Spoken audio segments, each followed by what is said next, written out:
You see, people who ask this, what they really want to know is, are they going to suffer when I leave? Right? And I tell people this. Most people have too much pride to show you that they're suffering, right? They'll show you that they're suffering by coming back to you, but you'll never be able to see the tears that you want to see. You'll never be able to use their tears to salt your food. People are really good at faking it. People are really good at showing like things don't bother them, right? But at the end of the day, they're human beings and they experience a variety of emotions. So today we're going to be talking about what they feel when you walk away, okay? For some people, y'all gonna be happy. For some people, y'all gonna be pissed off because you wanna see them suffer. But unfortunately, sometimes you can't see them suffer, okay? Now, if you guys want to work with me one-on-one, go to mindfulattraction.org. We're having seminars across the United States and Europe. This year, the United States, and next year, Europe. If you want to sign up to get notified so you can purchase the tickets because they're first come, first served, click on the description down below where it says purchase tickets, and there you'll be able to join the email list and I'll let you know when I'm going to have one. In July, we're going to have one in New York City. So if you guys want to attend the New York one, just once again subscribe to the email list. I'm only gonna send you guys the course thing, okay? And if you guys want a painting done by Father Alex, click on the description down below, and I can paint your dogs and cats, okay, or rats or reptiles for the toxic people. All right, so let's begin. So the first thing that people feel is happiness. Shit, goddamn, right? Happiness, right? Unfortunately, some people want you out of their lives, right? When they secretly wanted you to walk away, but didn't have the courage to say it themselves.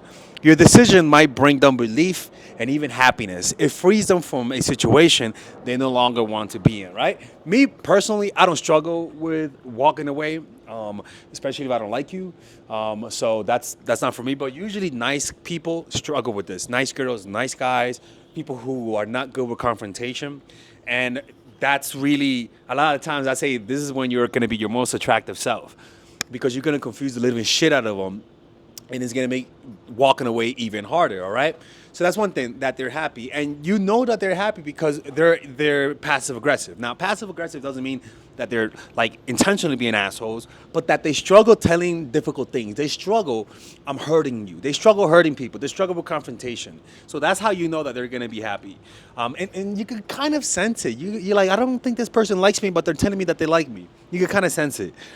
The next one is that they're going to feel, and it's good with this number, anger. Okay? Anger. Those who feel entitled to your energy, to you, attention, may trigger anger. This happens a lot with parents who manipulate their children. When their children finally gain independence, what some kids will notice is that the parent is not happy because what they really liked, what they really value was the power they had over you. So those who feel entitled to your time and may react out of anger. They might see you as a source of their happiness or validation, and your departure removes that source of validation. So it's almost like imagine a crackhead who wants to do crack, but they don't have crack anymore, right? They're gonna feel angry. They're gonna feel aggressive, and a lot of the times they would do anything to get that crack. So these people will come back to you. They'll insult you. If you're a girl, she'll say you have a small dick. But this is how you know it was toxic. Because when you walk away, they're toxic.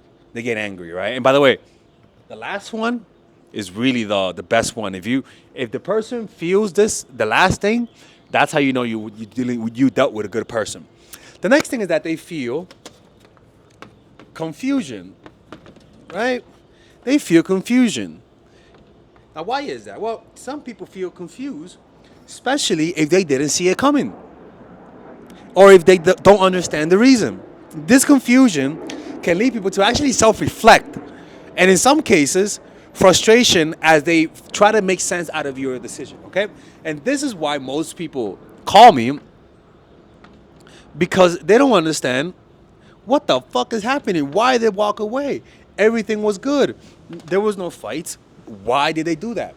Right? A lot of times they just weren't paying attention. Right? A lot of times they just weren't paying attention. That's happened to me before, where I had a friends with benefits and I thought things were good, and then she just decided to walk away.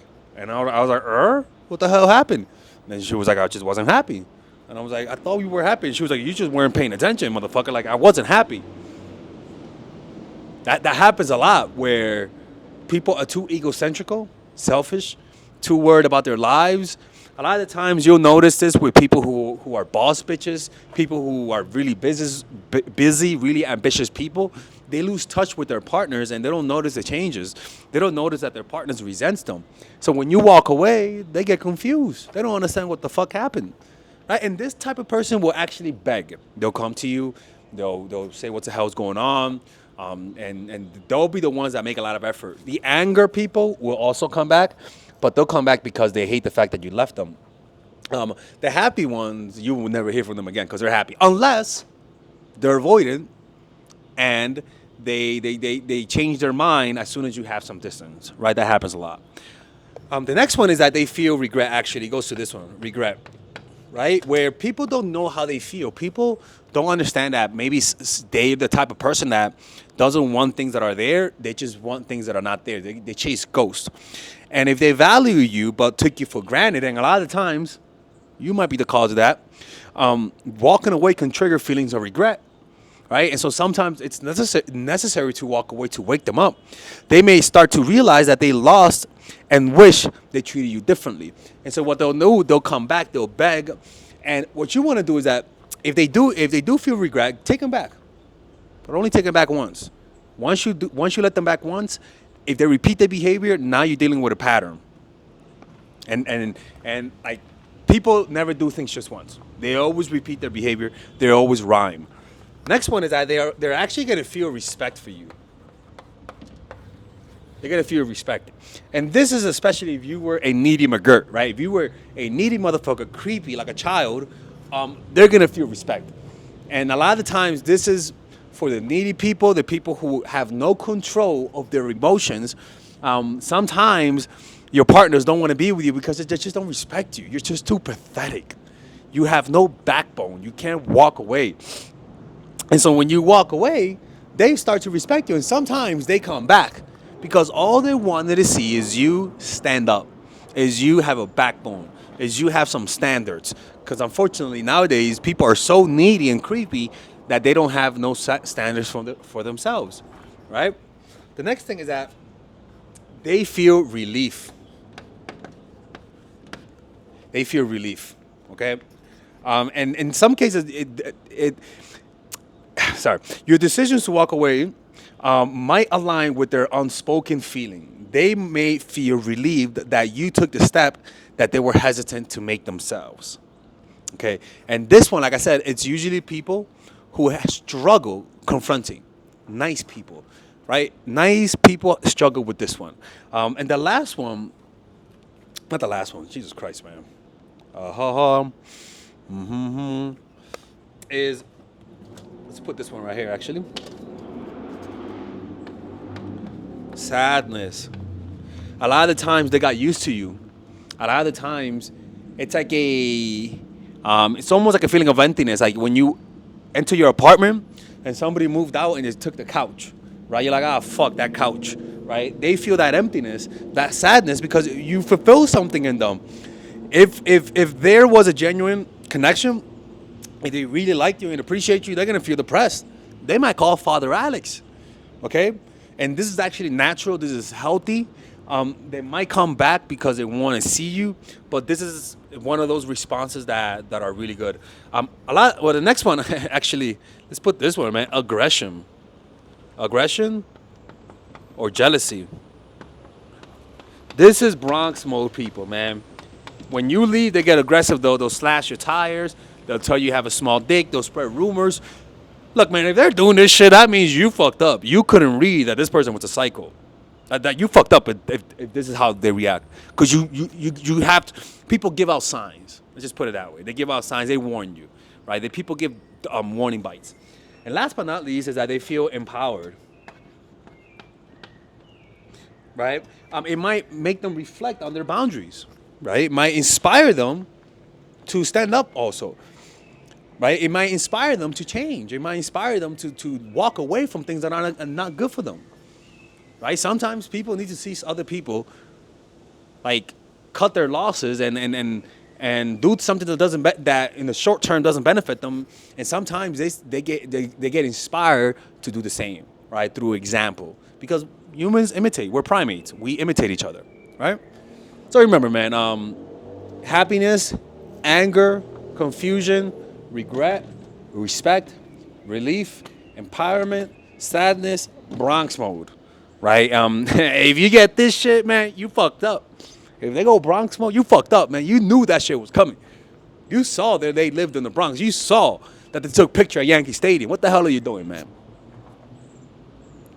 Anyways, man, hopefully I can see you guys in my seminars in Europe and in Mexico, not Mexico, in the United States. Sign up for that mail list because you guys can tell me where to go. All right, so I'm gonna pick a spot and I'm gonna give you guys 2 months warning that I'm going there. Like for example, the next one is New York City, so attend that and you guys can see me, man. I do exist. You know that, right? Like I don't exist in the computer. It's a course on how to increase your self-esteem through practical means, not through giving you guys affirmation and wishing that you stop being terminators or you stop being needy and creepy goldfish. No, I'll give you practical things that by you doing this, if you're too masculine, I swear people will say there's something in you. You look more relaxed. You're just more comforting. You become more emotionally open because I teach you guys those strategies. It's a 5-week course. If you're too masculine, you are successful in life, you are successful in business, but you struggle with connecting. And so that course will give you practical things that if you're a Terminator, you'll come out human, people. Like you'll just give off a more relaxed vibe. It's what I did in my life to heal me from my toxic masculinity. It's a 5-week course. And in that, I teach you guys how to let go of the past. I teach you guys how to use your feminine energy to influence without being too sexual, which might sabotage you. I'll teach you guys how to use the masculine to be assertive without scaring people off because sometimes it could be too much. It's a course that balances those things out, okay? So if you go Bronx mode, if you're too Beverly Hills mode, I'll teach you guys how to go Bronx mode, or better yet, south side of Chicago type of shit. Well, now you're just a serial killer right there, right? And with this course has a 30-day money back guarantee, and if you purchase it, you guys also get access to the Zoom meditation group where we both meditate, or we all meditate on a weekly basis, and you guys get access to the WhatsApp group. And it's really a good course. If you guys don't like it, just ask for your money back. I mean, you guys can see the reviews right here. A lot of people like those reviews.